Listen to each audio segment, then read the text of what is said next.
আজ 17 এপ্রিল রামনবমী উপলক্ষে new town Ram মন্দির থেকে দমদম হনুমান মন্দির পর্যন্ত অনুষ্ঠিত হল এক বিশাল শোভাযাত্রা।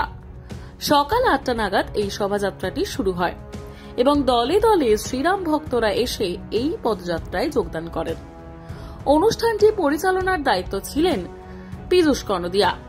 উক্ত অনুষ্ঠানটিতে উপস্থিত বিরোধী দলনেতা শুভেন্দু অধিকারী, বিজেপি নেত্রী অর্চনা মজুমদার সহ বিজেপির অন্যান্য কর্মীরা ছিলেন। মানুষের ভিড় ছিল দেখার মতো। নাচে তালে গানে রাম ভক্তরা মেতে ওঠেন।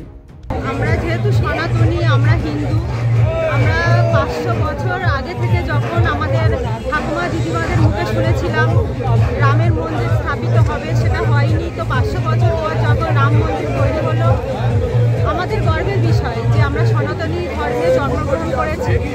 তবে রামকে নিয়ে যারা বিভিন্নভাবে নোংরা কথা বলেন, রামকে নিয়ে রাজনীতি করেন, তো সেটার আমি সাথ দেই না।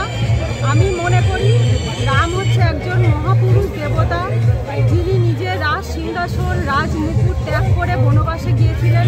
তার লড়াই তিনি করে গিয়েছিলেন। তো আজ সেই রামের যে জায়গা তৈরি হয়েছে, রাম মন্দির প্রতিষ্ঠিত হয়েছে, আজ রামনবমী। তো প্রত্যেকটা মানুষকে রামনবমীর অনেক অনেক শুভেচ্ছা অভিনন্দন জানাই এবং রামকে আমরা সনাতনী ধর্ম প্রত্যেকটা মানুষ যেন ঘরে পূজা করি।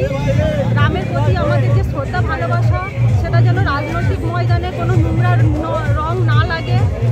আমরা যেন প্রত্যেকটা ঘরে রামের মূর্তি রেখে রামের পূজা করি, প্রদীপ জ্বালাই, রামের প্রতি অন্যরকম একটা শ্রদ্ধা থাকুক, সেটা রাজনৈতিক রং ছাড়া। আজ রামনবমী, সারা রাজ্যবাসী আজ পশ্চিমবঙ্গকে গেরুয়া করতে চলেছে আর গেরুয়া করছে। শাসক দল আটকাবার যত বাধা দিচ্ছে তত রামনবমী বাড়ছে। চিন্তা করবেন না, আগামী দিন প্রতিটা গলি, প্রতিটা অলিতে, প্রতিটা বিল্ডিংয়ে, প্রতিটা ফ্ল্যাটে গেরুয়া পতাকা দেখতে পারবেন। থাকে এর আগে র্যাগিং করে একটা গরিব বাড়ির ছাত্রকে মেরে ফেলার পরে যুব মোর্চার প্রতিবাদে আমি গেছিলাম। আমাকে কিভাবে গাড়ির সামনে এসে মাওবাদী পরিচয় দিয়ে আক্রমণ করার চেষ্টা হয়েছিল আপনারা দেখেছেন, দেখিয়েছেন। স্বাভাবিকভাবে এই রাষ্ট্রবিরোধী, সংবিধান বিরোধী, ভারত বিরোধী টুকরে টুকরে গ্যাংকে মমতা ব্যানার্জির আশ্রয়ে প্রশ্রয়ে ওখানে পালিত করা হচ্ছে। আর এই কাজে মমতা ব্যানার্জির দোসর হচ্ছে সিপিএম, যাদের